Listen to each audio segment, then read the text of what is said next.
High hello everyone, welcome back to my channel. मी Ashwini, Ashu's lifestyle चॅनलमध्ये तुम्हा सगळ्यांचं मनापासून स्वागत करते. आज मी तुमच्याबरोबर खूप छान छान अशा गोष्टी शेअर करणार आहे. आपल्या किचनमध्ये ना एक छोटासा बदल झाला, त्याचबरोबर धोंड्याचं वाण मला काय भेटलं. आता सुरुवातीला तुम्ही बघितलंच, पण तरी सुद्धा. आणि त्यानंतर मी आज कोणकोणत्या देवदर्शनासाठी गेलेली होती सगळं शेअर करणार आहे. त्यासाठी व्हिडिओ स्किप न करता पूर्ण बघा. तर चला, संध्याकाळची वेळ झालेली होती, 5 वाजलेले होते. आणि जसा अधिक महिना सुरू झाला ना, तेव्हापासून माझं चाललेलं होतं. म्हणजे माझ्या मनामध्ये इच्छाच होती की आपण आहे ना, या पवित्र महिन्यामध्ये ना कुठेतरी छान असं देवदर्शनासाठी जाऊया. पण लांब जाणं काही शक्य नव्हतं, म्हणून जवळच्या जवळ जाण्याचं ठरवलं. संध्याकाळच्या वेळेला मी आणि मुलांनी छान अशी तयारी केली. आता कुठे कुठे जायचं, कोणत्या मंदिरात जायचं हे मी घरातूनच ठरवलेलं होतं. तर पहिलं कपालेश्वर मंदिराकडे निघालो. तर तिथे येणार रस्त्यामध्ये खूप कामं चालू होती आणि मला त्या साईडला काही जाताच येत नव्हतं. दुसऱ्या रस्त्याने गाडी फिरवली तर आमची गाडी डायरेक्ट काळाराम मंदिराच्या एकदम समोर येऊन उभी राहिली. म्हटलं चला, आज आपल्याला पहिलं रामाचंच दर्शन घ्यावं लागणार आहे. अधिक मास महिना सुरू झाल्यापासून काही मंदिरांच्या बाहेर आहे ना, अनारशा आणि बत्ताशांचे ना वाण मला दिसलं बरं का. तर मी पण हे छान असं वाण घेतलं. त्यानंतर पहिलं तर आहे ना, रामाचं दर्शन झालं. संध्याकाळी थोडं लवकर आली होती, त्यामुळे गर्दी काही नव्हती. छान असं दर्शन झालं. थोडा वेळ तिथेच बसलो आणि त्यानंतर आम्ही आलो होतो गंगेवर. आता इथे पण आहे ना, आम्ही फुलं आणि दिवा वात असते तर ती घेतली. छान गंगेची पण पूजा केली, हातपाय धुतले आणि कपालेश्वर मंदिरामध्ये आलो. छान असं महादेवांचं दर्शन झालं. गर्दी होती पण दर्शन मात्र छान झालं. त्यानंतर सांडव्यावरच्या देवीला पण आलो. इथे पण मस्त दर्शन घेतलं, ओटी भरली आणि देवी मात्र इतकी गोड दिसत होती ना की काय सांगू. एकदम मस्त तेज आलेलं होतं देवीच्या चेहऱ्यावर. तर छान असं दर्शन झालं आणि नंतर इकडे लगेच गंगेची आरती सुद्धा सुरू झालेली होती. मग म्हटलं चला, आज आपण गंगेची आरती पण करून घेऊया. तर मग तिथे ना, श्लोकला इथे थोडीशी जागा होती म्हणून तिथे बसवून दिलं आणि नंतर आम्हाला पण बसायला जागा भेटलेली होती. जर तुम्हाला सुद्धा गंगेची आरती घ्यायची असेल ना, तर तुम्ही संध्याकाळचे 7च्या आसपास या. तुम्हाला आरती नक्की भेटून जाईल. आणि इतके लवकर इथे सगळेजण येऊन बसतात ना, नंबरच लावतात आणि गर्दी मात्र खूप असते बरं का. तर इथे मस्त आम्ही आरती घेतली आणि त्यानंतर एक छोटंसं काम होतं ते पूर्ण केलं आणि खूप वेळ झालेला होता, त्यामुळे आम्हा तिघांनाही पण भूक लागलेली होती. मग काय खायचं, तर आरूचं चाललं मला पाणीपुरी खायची आणि श्लोकला तर भेळच आवडते. तर मस्त इथे आम्ही पाणीपुरी भेळ खाल्ली आणि त्यानंतर घरी आलो. या अधिक मासामधली ना आजची संध्याकाळ मात्र एकदम सुंदर अशी होती. मनातल्या सगळ्या इच्छा पूर्ण झालेल्या होत्या आणि ज्या गोष्टी म्हणजे मनातही नव्हत्या त्या सुद्धा आज पूर्ण झाल्या. कधी कधी ना काही गोष्टी मनातही नसतात तरी त्या पूर्ण होतात आणि त्या गोष्टीचा आनंद आहे ना काहीतरी वेगळाच असतो बरं का. आज माझ्या बाबतीत तर तेच घडलं. मग त्यानंतर तर मी काही शूट केलं नाही. डायरेक्ट दुसऱ्या दिवशी म्हणजेच कालचा दिवस संडे, तर काल आमच्या घरामध्ये ना इतका सारा पसारा झालेला होता सकाळी सकाळी. तर आज सकाळी जसं आपलं दररोजचं रुटीन असतं ना, तसं सुरू झालेलं होतं. उठल्यावर मी पहिलं तर झाडू फरची क्लिनिंग आवरून घेतलं, फ्रेश झाले आणि नंतर मला पूजा करायची होती. आणि पूजा करण्याच्या आधी मी इकडे ना मस्त भात आणि उडदाची डाळ शिजत ठेवलेली आणि तेवढ्यात ती लोकं येऊन गेली. म्हणजे ही लोकं येऊन गेली. तर किचनमध्ये ना हाच तो मोठा बदल होणार होता आज.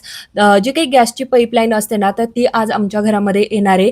तर त्याचंच काम आज आमच्या घरामध्ये सकाळी सकाळी सुरू झालेलं होतं. बिल्डिंगमध्ये हे काम आहे ना 8 दिवसापासून सुरू झालेलं आणि आज फायनली आमच्या पण घराचा नंबर लागला. पण अशा दिवशी नंबर लागला ना, की आज होता सुट्टीचा दिवस आणि सुट्टीचा दिवस असला ना, तो असतो आमचा निवांत आणि त्यातल्या त्यात आले तर आले, तर ते पण सकाळी सकाळीच आले. आणि मेन म्हणजे माझी घरातली सगळी क्लिनिंग झालेली होती आणि त्यानंतर ते आले. त्याच्या आधी जरी आलेले असते ना, तरी एक वेळ ठीक होतं. आता मला पुन्हा किचनची पूर्ण क्लिनिंग करावी लागणार आहे. आता बागेच्या रूममध्ये तर इतकी धूळ वगैरे जाणार नाहीये, पण थोडीफार तर जाणार आहे. त्यामुळे मला पुन्हा थोडंसं झाडून वगैरे घ्यावंच लागणार आहे. म्हणजे आज माझं आहे ना, खरं सांगते, डब्बल डब्बल काम झालेलं होतं. राग पण येत होता, पण असं नाहीये ना की तुम्ही उद्या या, उद्या करून द्या, असं पण होणार नव्हतं. म्हटलं जाऊ दे, करतायत ना करून घ्यावं. ते त्यांचं काम करत होते आणि मी माझी मात्र इकडे पूजा करून घेतली. घरातली जी काही छोटी मोठी कामं उरलेली होती ना, ती पण सगळी आवरून घेतली. आता स्वयंपाक तर मात्र मला आता करता येणार नाही, जोपर्यंत यांचं काम होत नाही तोपर्यंत. मेन म्हणजे आता माझा फक्त स्वयंपाक बाकी आहे. बाकीची सगळी कामं मी आवरून घेतली. आता काय करायचं, तर बसली त्यांची गंमत बघत. आणि आज मी ना मस्त असा गजरा पण लावलेला आहे. काल जसं मी तुम्हाला म्हटलं की छान असं देवदर्शन झालं. तर जेव्हा देवीची ओटी भरली ना, तेव्हा ते आपल्याला काहीतरी रिटर्न देतातच. तर हा जो गजरा आहे ना, तो मला त्यांनी दिलेला होता. गजरा मोगऱ्याचा असल्यामुळे ना घरभर सुगंध पसरलेला होता. काल संध्याकाळी सुद्धा मी केसांना छान असा लावून घेतलेला होता आणि रात्री झोपण्याच्या आधी आधी फ्रिजमध्ये त्याला ठेवून दिलं आणि आज सुद्धा पूजा करायच्या आधी ना मी त्याला लावून घेतलं. इतका सुगंध पसरलेला होता ना आणि कधीतरी असा गजरा लावायला पण छान वाटतं. एकदम मस्त दिसत होतं. दिसतंय की नाही नक्की कमेंट करून सांगा. आता यांचं पण काम आहे ना जवळ-जवळ सगळं पूर्ण झालेलं होतं. फक्त आता ते चेकिंग करत होते गॅस शेगडी कुठे लिकेज आहे की काय आणि थोडंसं ना एका बर्नरमधनं गॅस आहे ना असा बाजूने निघून येत होता. म्हणजे आपण पेटवल्यानंतर बर्नरच्या खालून येतो ना तसं. तर ते पण काम मला त्यांनी करून दिलं आणि कुठे लिकेज वगैरे आहे का ते पण सगळं चेक करून घेतलं. आता इथे ना ड्रिलिंग केलेलं होतं, पण वाटत सुद्धा नाही की इथे आता ड्रिल मारलेलं होतं. त्यांनी जे काही होल पाडलेलं होतं ना, तिथे व्यवस्थित आहे ना व्हाईट सिमेंट असेल किंवा पुट्टी तर ते भरून व्यवस्थित प्लेन करून दिलेलं होतं आणि जेवढं मला वाटलेलं होतं की आता ड्रिलिंग केल्यानंतर खूप धूळ उडणार आहे, घरभर आहे ना सगळी धूळ-धूळ होणार आहे आणि मला खूप आवरावं लागेल. आवरावं लागलं, थोडंसं क्लीनिंग करावी लागली, पण आहे ना इतकं काही नाही जेवढं मला वाटलेलं होतं. कारण एक ड्रिल मारल्यानंतर आहे ना पूर्ण घर आहे ना आपल्याला क्लीन करून घ्यावं लागतं. खरंच एक नंबर काम होतं त्यांचं. मला तर एकदम आवडलं आणि काम पण त्यांनी खरंच छान केलं, मनापासून केलं.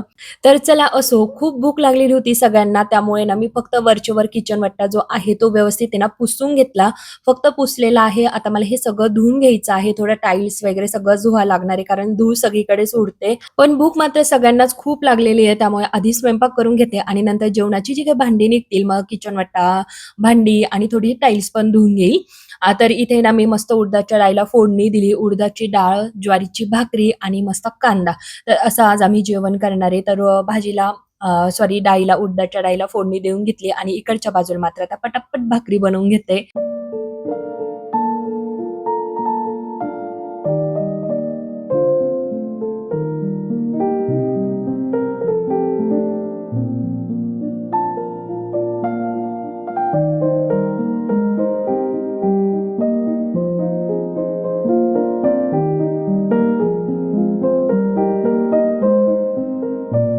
भाकरी बनवणं मात्र खरंच खूप सोपं आहे बरं का. पटकन झटपट भाकरी बनवून होतात. पण किचन वट्टा आहे ना मात्र खूप खराब होऊन जातो. सगळीकडे पीठ-पीठ होऊन जातं. पण तरी सुद्धा आहे ना कमी प्रयत्न करते, की पीठ-पीठ नको व्हायला. पण जे व्हायचं ते होतच असतं. पण काही टेन्शन नाही. माझ्याकडे वाईप्स आहेत आणि पटकन क्लीन होऊन जातं. आता ना इथे एक भाकरी होऊन गेलेली होती. तर मग आहोंना म्हटलं, की "चला आता आहे ना तुम्ही थोडं-थोडं सगळं सामान तिकडे न्या. तोपर्यंत मी इकडे भाकरी बनवते आणि तुम्ही जेवायला सुरुवात करा." मी इकडे भाकरी बनवत होते तोपर्यंत मुलं अहो सगळे मला मदत करत होते. मुलांनी प्लेट्स, पाणी घेऊन गेले. अहोंनी इथे कांदा कट केला. कांदा कट केला पण त्याची सालच काढली नाही. पण मीठ टाकून मस्त स्वच्छ धुवून घेतला. एक काम केलं ना तर बस झालं. बाकीचं माझ्या मुलांनीच केलं. तर सगळ्यांनी सगळं सामान तिकडे नेलं आणि तोपर्यंत मी इकडे भाकरी पटपट बनवून घेते. काही नाही 3च भाकरी बनवायच्या होत्या. पुष्कळ झाल्या त्या 3 आणि हे काम करता-करता मला कोरड पडलेली होती आणि माठ आहे ना इकडे काम चालू होतं म्हणून मी तिथे खाली ठेवलेला होता. थोडंसं पाणी पिलं आणि म्हटलं चला डाळ चेक करून घेऊया. उडदाची डाळ एकदम मस्त शिजलेली होती. म्हटलं चला आता ही डाळ आहे ना त्यांना तिकडे नेऊन देऊया म्हणजे ते जेवणाला सुरुवात करतील आणि तोपर्यंत मी ह्या भाकरी बनवून मी पण जेवायला तिकडे चालली जाईल. आता एरवी एकमेकांना मदत नाही केली ना तरी चालेल बरं का. पण जेव्हा घाई गडबड असते ना तेव्हा घरातल्या प्रत्येकाने लहानांपासून मोठ्यांपर्यंत प्रत्येकाने एकमेकांना मदत केलीच पाहिजे. शेवटी घर आपलं असतं, आपलीच माणसं असतात आणि आपल्याच माणसांना मदत करायची असते. त्यामुळे ना थोडीफार मदत नक्कीच सगळ्यांनी एकमेकांना करत जा. ज्यामुळे ना समोरच्या पण व्यक्तीला ना जरा रिलॅक्स राहता येतं. म्हणजे आपल्याला लेडीजला जरा रिलॅक्स राहता येतं आणि प्रत्येक गोष्टीचा आपल्याला पण आनंद घेता येतो. तर चला जो काही सगळा पसारा होता ना तो सगळा मी आवरून घेतला. शूट वगैरे काही केलं नाही कारण पसाराच इतका होता ना म्हटलं नको आपण हा पूर्ण आवरून घेऊया. त्यानंतर 2 तास मस्त अशी झोप काढली आणि आता चला हे जे काही तुम्हाला मी वाण दाखवते ना तर हे माझे धोंड्याचे वाण आहे. पूजेची थाळी आणि पानाच्या आकाराचा हा युनिक असा दिवा. तर हे 2 वाण मला भेटलेले. इतके सुंदर ह्या दोन्ही वस्तू आहे ना आणि दिवा मात्र मला इतका आवडला ना, म्हणजे काहीतरी वेगळाच आहे तो. म्हणजे बघता क्षणी ना कुणाला आवडेल असा हा दिवा आहे आणि हा दिवा मी स्पेशली माझ्या तुळशीसाठी घेतलेला आहे. कारण मी इथे ना पंती ठेवायची आणि काही दिवसानंतर जी काही पंती आहे ना ती पूर्ण काळी आणि तेलकट चिकट होऊन जायची आणि नंतर मी दुसरीच म्हणजे बदलूनच घ्यायची. तिला घसत वगैरे नव्हती बसत. तर चेंज करायची आणि मला ना दिवा घ्यायचाच होता तुळशीसाठी खास म्हणजे क्लीनिंग करता येत जाईल, स्वच्छ धुवून वगैरे ठेवता येईल आणि फायनली मला तो दिवा पण भेटून गेलेला आणि जी काही पूजेची थाली आहे ना, ती मात्र मला मागच्या वटपौर्णिमेपासून घ्यायची होती बरं का. घेऊ घेता घेणं झालंच नाही.